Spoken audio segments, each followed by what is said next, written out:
नमस्कार, TV next मराठीमध्ये मी साक्षी। कोल्हापूरमध्ये शनिवारी अतिवृष्टी झाली। या अतिवृष्टीचा फटका करवीर तालुक्यातील भामटे गावाला बसला। काही दिवसांपूर्वी ग्रामपंचायतीने पाण्याच्या टाकीजवळ पाईपलाईनसाठी खोदाई केल्यामुळे तेथील मुरुम ठिसूळ बनला। अचानक आलेल्या पावसामुळे डोंगर भाग घसरून गाळ एका घरामध्ये शिरला। ज्यांच्या घरी हा गाळ शिरला ते डॉक्टर रवींद्र पाटील व माळवाडीतील ग्रामस्थ यांच्याकडून टीव्ही नेक्स्ट मराठीच्या प्रतिनिधी ऐश्वर्या पाटील यांनी माहिती घेतली आहे। पाहुयात त्यांचा हा स्पेशल रिपोर्ट। नमस्कार, टीव्ही नेक्स्ट मराठीसाठी मी ऐश्वर्या पाटील। कोल्हापूर जिल्ह्यामध्ये झालेल्या अतिवृष्टीमुळे शनिवारी करवीर तालुक्यातील भामटे गावामध्ये डोंगर घसरून गाळ घरामध्ये गेल्याची घटना आपण ऐकलेली आहे। नेमकी ही घटना कशी घडली, केव्हा घडली, ज्यांच्या घरामध्ये हा गाळ शिरला ते डॉक्टर रवींद्र पाटील आज आपल्या सोबत आहेत।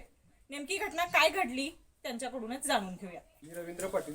शनिवारी दुपारी 2:30च्या सुमारास अतिवृष्टी झाल्यामुळे डोंगर भागातील गाळ सगळा आमच्या घरामध्ये भरला होता। घराला लागून डोंगर प्रशासनाला वारंवार सांगून देखील त्याच्यावरती काही कारवाई केली जात नाही आणि त्याच्यावेळी खुदाई केल्यामुळे अतिशय बुरुम जो होता उकरून टाकलेला तो जास्त प्रमाणात घरात भरला होता आणि त्यामुळे मालमत्तेचंही नुकसान झालं।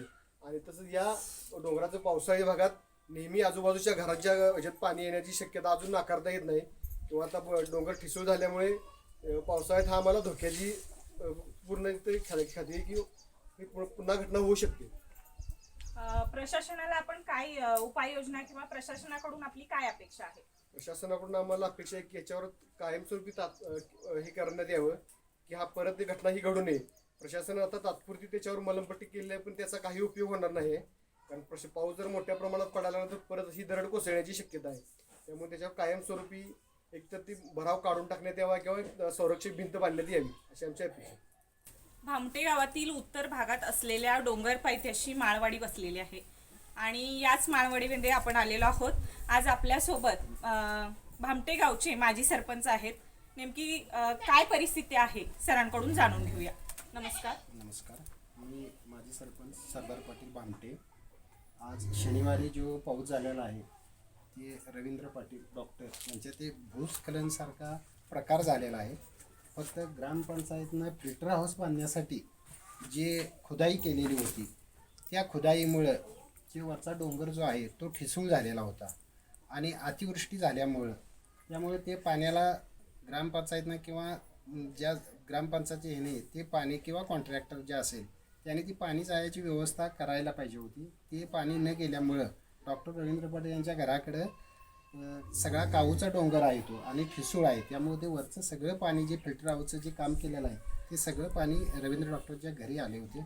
नशीब काय तिथं जीवितहानी काही झाल्या नाही कारण ती सेकंड फ्लोअरला राहत होते त्यामुळे त्यांना जीवितहानी काही झालं नाही। पण जे शेतकरी कुटुंबातले जे त्यांचं धान्य आहे किंवा जे औषधं जे वापरणार आहेत ती सगळी त्यांची नासधूस झालेलं आहे। तरी ग्रामपंचायतीनं तात्पुरती व्यवस्था न करता कायमस्वरूपी काहीतरी ह्याचा उपाय करावा एवढं मी माझी सरपंच म्हणून मी सांगतो। एवढंच बोलतो। भामटे गावातील माळवाडी वस्तीतील ग्रामस्थ आपल्यासोबत आहेत, आपण त्यांच्याकडून जाणून घेऊया। नमस्कार सर। नमस्कार, माझं नाव अक्षय नलवडे। मी इथे डॉक्टर रवी पाटील यांच्या शेजारीच रहिवासी आहे।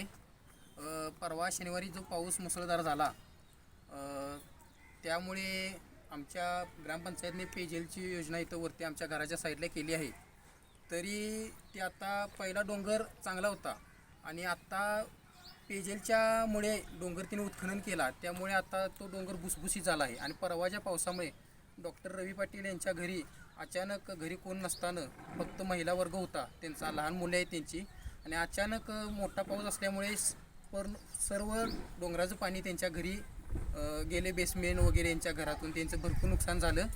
आणि आत्ता तरी त्याच्यानंतर पंचायतवाले आले आहेत, त्याने तात्पुरते हात सर मारला आहे, योजना केलेली आहे त्यांनी।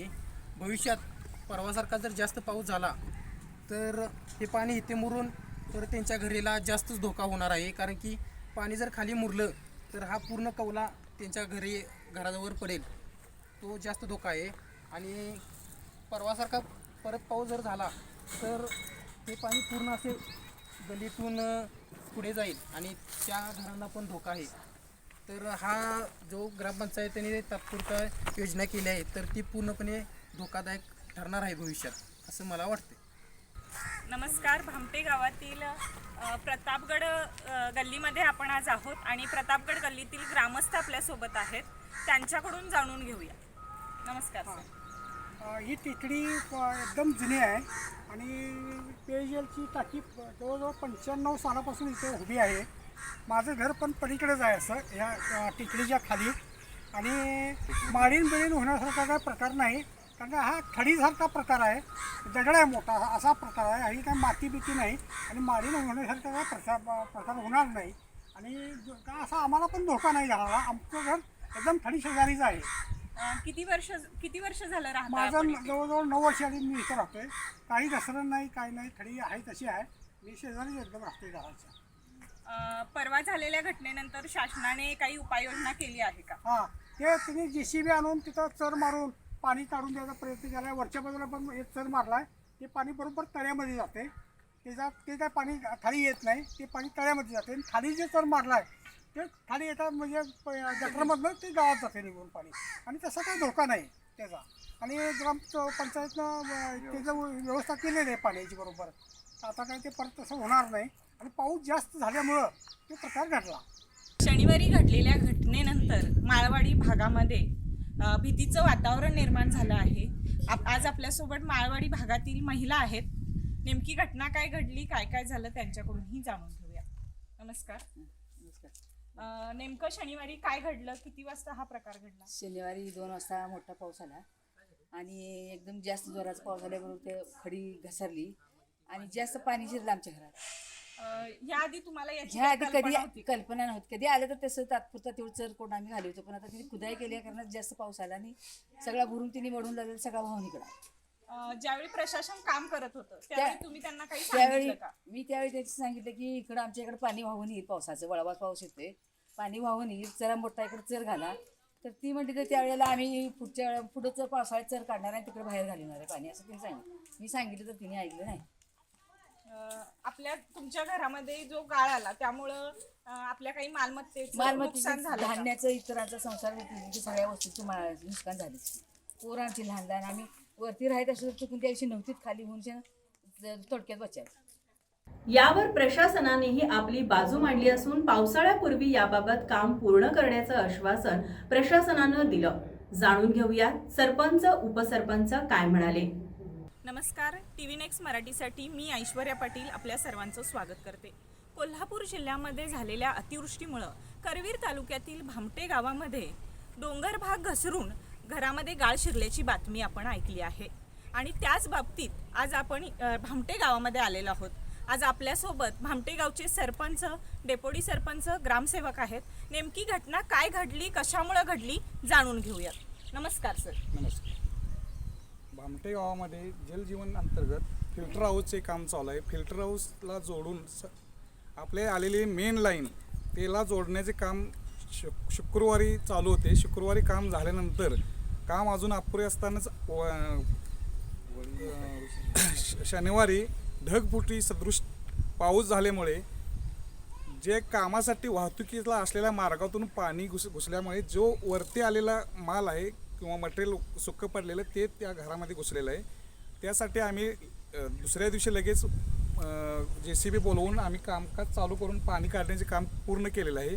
त्यामुळे कोणत्याही प्रकारचे इथं काय अघटित घटना घडेल असे आम्हाला काय वाटत नाही, कारण हा टेकडी या 23मध्ये हा आपलं काम झालेलं आहे. आणि येथील पाण्याची टाकी 50,000 लिटरची ही 1995 साली बांधलेली आहे. त्यामुळं त्याचा धोका कुठल्याही गलीला, कुठल्याही गावात कोणत्याही व्यक्तीला होणार नाही. आणि अजून काम अपुरे आहे, त्यासाठी आणि लागणारे आपण उपाययोजना ह्या आपण करून सदर गोष्टी होणार नाही याची आम्ही गावाच्या वतीने किंवा शासनाच्या वतीने काही अडचण वाटली तर आम्ही त्यांना सांगू आणि ते काम आम्ही करून घेऊ. एवढेच मी आमच्या गावाच्या वतीने, ग्रामपंचायतच्या वतीने, ग्रामस्थांच्या वतीने सांगतो. खाली गेलेलं आहे त्यासाठी आम्ही उपाययोजना म्हणून येथे बांध घालून इथून खाली दुसरीकडे पाणी काढलेलं आहे. त्यामुळं एक 20-25 फुटाच्या एरियातीलच पाणी फक्त तिथून जाणं, त्याच्यासाठी पण आपण तिथून चर काढून पाणी खाली गेलेलं आहे. अजून काम थोडेसे अपुरे काम परत करत असताना सदरचं पाणी तिकडं अजिबात जाणार नाही याची आम्ही काळजी घेऊन सदरचे काम आम्ही पूर्ण करून त्या गोष्टी परत घडणार नाही याची काळजी घेतो. एवढेच आम्ही ग्रामपंचायतच्या वतीने सांगतो. ग्रामस्थांमधून आळशी मागणी होतीये की जरी समजा हा चर निसटला तरी इथे एक भिंत बांधून द्यावी अशी मागणी होती. तर भिंत वगैरे काही मॅडम बांधण्याची काही गरज नाही, कारण इथून जे पाणी येणार आहे ते सर्वसाधारण आपल्या ग्रामीण भाषेत बोललं तर एक पाटाचं पाणी एवढंच पाणी येऊ शकते. आता आम्ही जी उपाययोजना केली आहे त्यातून त्याच्या 4 पट पाणी खाली जाऊ शकते. त्यामुळे हा सदर घटना घडणारच नाही, कारण सदरची टेकडी वगैरे आहे ही पूर्वपासून असणारी नैसर्गिक जसे आहे तसे आहे, त्याचे उत्खनन वगैरे काहीही झालेले नाही. त्यामुळे जे झालं ते उत्खनन झालेल्या त्यात गाळातला वरचा रिकामा भाग गेलेला आहे. खाली टेकडीला जी नॅचरल टेकडी आहे त्याला काहीही धक्का लागलेला नाही. सदर गोष्ट फक्त ढगफुटी सदृष्ट पावसामुळे घडलेली आहे. नमस्कार, मी सरपंच शिवाजी कांबळे. परवा जे घटना घडली त्याबद्दल आम्ही सगळी दक्षता घेतलेली आहे आणि आत्ता जे वरती आम्ही पूर्वी 1985ला प्लॉट पडलेले आहेत ते प्लॉट 30x50 आहेत आणि आत्ता आम्ही दक्षता म्हणजे दुसरी घेणार आहे ती कशी ती 30x50चं प्लॉट सोडून आम्ही आमच्या ग्रामपंचायत हद्दीतून सभोवती आम्ही ह्या टेकडी सभोवती चर मारून पाणी घालवण्याची व्यवस्था आम्ही करणार आहे. करवीर तालुक्यातील भामटे इथं नुकत्याच झालेल्या वळीवाच्या मोठ्या पावसात डोंगरावरचा गाळ ग्रामस्थांच्या घरात शिरण्याचा प्रकार घडला होता. त्यानंतर गावची स्थिती माळींसारखी होऊ नये अशी भीती ग्रामस्थांनी व्यक्त केली होती. त्यावर सरपंच, उपसरपंच, ग्रामसेवक यांनी आपली बाजू मांडली आहे. त्यांनी पावसाळ्यापूर्वी खबरदारीचे सर्व उपाय केले जातील असं आश्वासन दिलं आहे.